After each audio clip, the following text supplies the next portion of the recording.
designed the collection. He made the samples. Then at that time I was in the tailored clothing, like gentleman's haberdashery type stores that I had connections with, and that nobody was making, thank you, nobody was making white bucks or dirty bucks or saddle shoes anymore. Walkover used to make the perfect ones. They were out of business. So I went to the, I don't remember exactly what it's called. It's a trade show at the Warwick Hotel in New York, and just thought I was gonna fucking kill it. And it was a disaster. Like, my shoes were too traditional for the traditional men's clothing stores. You know, at that point, I think that they were, the guys were wearing this fucking black Prada shoes with a red stripe on the bottom. And then this girl named Adina, who I'd met years ago at Sportswear International from my women's wear days, they had started a clothing show called Capsule and a shoe trade show called something else. It wasn't Capsule, I can't even remember the name. But anyway, they invited me to do the show.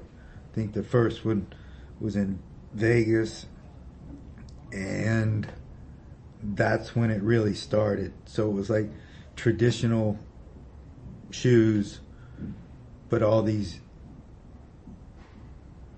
like fashion stores and streetwear stores were interested.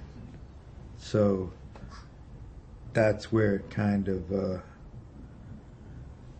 the shoes like really took off. And then when I did the colored soles, which is a whole nother story, then it really took off.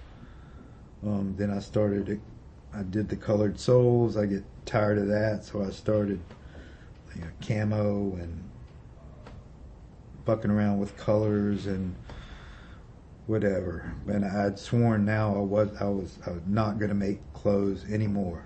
Like, it's just the shoe business, but I can't help myself. It's in my blood. That's what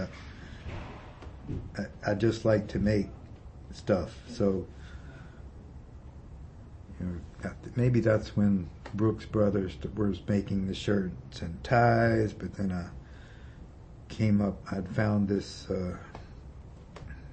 skinny camo pant in Florence and became obsessed with that, and then started making those, and then it turned into a full collection when it wasn't supposed to. What were some of the biggest differences between this New Amsterdam and McNary Brothers? McNary Brothers and New Amsterdam are the exact same thing. Yeah. Yeah. And even, the aesthetic of my women's wear collection, yeah, it's basically all the same. It's kind of a mixture of streetwear and men's traditional clothing. So I think the phrase I came up with was smart, casual, postmodern, Anglo-American sportswear. And then the last thing we have on this list is move to LA. Yeah, so I used to visit LA, a couple times a year. I always enjoyed it, but never, ever considered moving here. And I don't know, the whole menswear thing in New York was changing. I split with my partners that I was doing the clothing collection with. The whole Americana